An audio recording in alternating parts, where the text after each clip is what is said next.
Cheers. So I've been off the coffee for 14 months. Wow, what an amazing experience. Out of the things that I've given up or stopped taking, like drugs, alcohol, and bad advice, coffee's probably was one of the hardest ones for me to give up.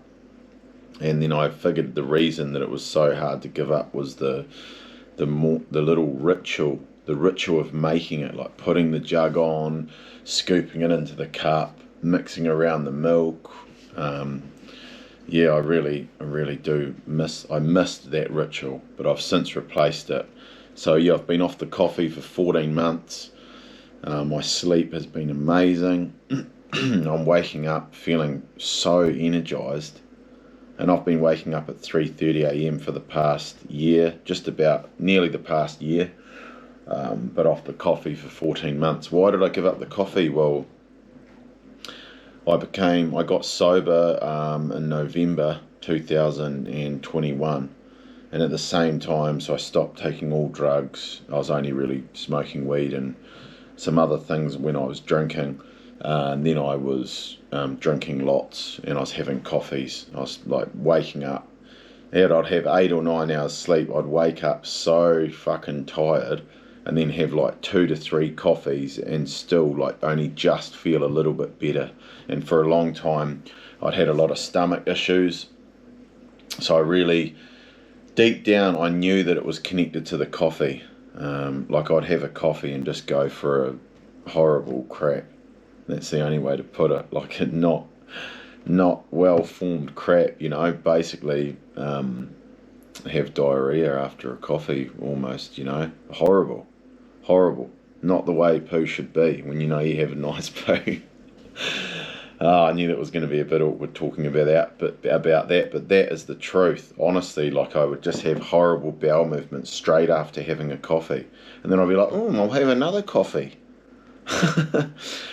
It took me, we're talking years of doing that, years, and I'd get a sore stomach. The coffee would give me a sore stomach. I also thought it was the milk, because I've basically cut out all milks, really. I don't really have any milk alternatives. I might have a bit of coconut milk now and then, but yeah, I've cut out milk, so I think that was a big part of the problem. One really interesting thing that I've learned from not drinking coffee for the last 14 months is my hips. I would get a lot of inflammation in my hips during the day, especially after drinking the coffee, and that disappeared like really quickly. So what am I drinking here? I'm having a cacao or cocoa. It's this one here. I'm not actually sure what the difference is between the spelling there. Someone else that knows more about it can tell me. Maybe it's just a spelling thing, cacao or cocoa.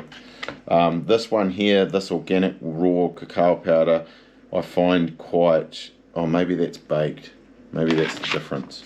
Raw cacao powder is this particular brand is quite a light colour. And it has I just don't really like the taste of it, but this one here, the Dutch cocoa powder, cacao, is really dark, and I really like that. So I'm just having 2 teaspoons of that with hot water and a little bit of cold water on it, and it's delicious. It's taken me a while to get used to it. One thing that I did crutch off hard out when I first gave up coffee, well, I had these pre-made chai latte sachets. They're like a blinking latte. They foam up. They've got heaps of sugar in them. They had powdered milk in them. So again, I was still getting a sore stomach. They had a lot of sugar in them, caffeine with the tea. That really, though, did crutch me off the coffee. Getting into that, it got me off that routine of like mixing up the coffee and getting excited. But then I realised I had to drop those as well, because they were just fucking with my stomach. They were making me feel like crap, and there was so much sugar in them. It wasn't good. And then I went into having bulletproof cacao. So if you bulletproof cacao, I was bulletproof coffee is when you basically make a black coffee, you put in like a tablespoon or two of butter and coconut oil, MCT oil, and what was the other thing I had in it? Collagen powder. But that was really spinning my guts out. I had that when I got on this whole journey of really recalibrating my life. I was on keto hard out, so I'd start my morning with a bulletproof cacao, which had cacao powder in it, tablespoon of butter or two, MCT oil, and collagen powder. But that was like, my poos were even worse than on coffee. But I kept having it because I thought, I'm getting protein, I'm getting all the fats, but it's so funny how long it can take to really listen to your body. Listen to your fucking body, what it's telling you. There's so much intelligence within this body. And it took me a long time to stop drinking that like probably a few months to stop drinking that bulletproof cacao. Like I was having them, I'd have like 2 tablespoons of butter, then top the whole thing up with whipped cream. I was just going hardcore on the keto. I was eating bucket loads of cheese, like sickening amounts of cheese, which wasn't good. I've since thrown that away because it wasn't working for me. It was giving me heaps of breakouts on my skin. But anyway, the coffee thing, so then I finally settled on, then for a while I went to just hot water or a black tea, and now I'm on to just a cacao powder. And the thing I love about it is you can have one in the evening. It's not going to string you out like a coffee. It's a nice hot drink. You do really get used to the taste of it. And if I'm doing hectic workouts, if I'm doing big hours working out, running, lots of burpees, I'll add maple syrup into it or a little bit of honey as a bit of a booster. I stopped adding collagen powder into it. I was using a collagen creamer with the vanilla flavour in it, which was quite nice. But again, that was upsetting my stomach. And then I tried a plain collagen powder. That was horrific. It made the cacao taste like baking soda. I have had ceremonial cacao a few times, and that's often been with almond milk, which really does not sit well with me. And oat milk. Oat milk's a no-go for me, so I just prefer to have it straight with hot water. But main takeaways from giving up coffee, I'm not going to go back to coffee. There's been a few mornings where I've been really, really tired, and I'm just like, fuck, I want a coffee. I felt like it was the only thing that could see me right, but I got into the water, had lots of water, and actually smelt the granules of coffee, and it brought up that real sickening, acidic taste in my mouth, like the memory of all that, because I used to drink coffee and sometimes when I'd have it, like I must have had an intolerance, all I could taste was the acidity of it. But yeah, the main thing, my sleeps have been amazing. I'm waking up really tuned in and aware, really present in the moment. That's what I'm really loving about it. I'm also loving that my stomach has settled down majorly. Like I got diagnosed with IBS, and it was, if you've had IBS, it's fucking horrible. It's seriously horrible, and I would highly recommend that you explore your diet and explore potentially stopping coffee, because I'm really. The good thing about stopping drinking coffee is the longer I go without having it, the healthier I feel, the more benefits I'm becoming aware of. Like the hips thing, no tightness in the hips. I mean, sure, I get tight hips if I'm going on a long run, but not just having a drink, then getting tight hips and going, what the fuck's that about? And a lot less inflammation in general. And then with not having milk, like not hoiking and having not having any mucus issues.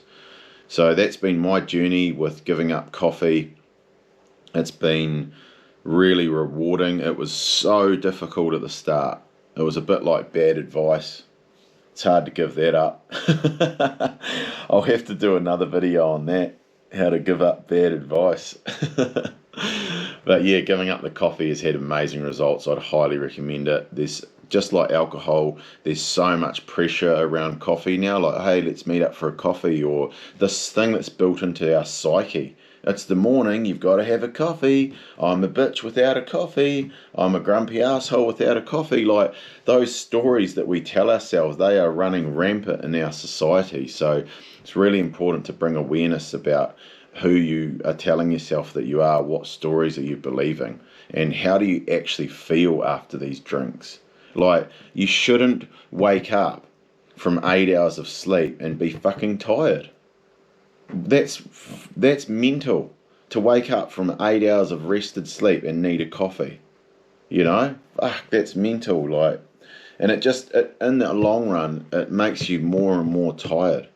It makes you more and more tired. You need more and more coffees. I got up to the stage at my worst, when I was teaching, I was drinking about 6 coffees a day.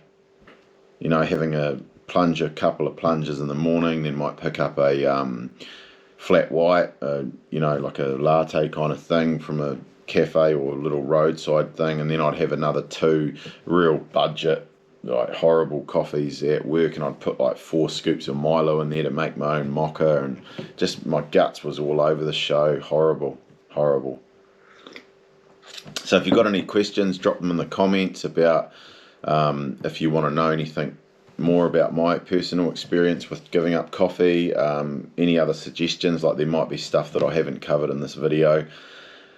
I hope that's been helpful. You are powerful. Cheers.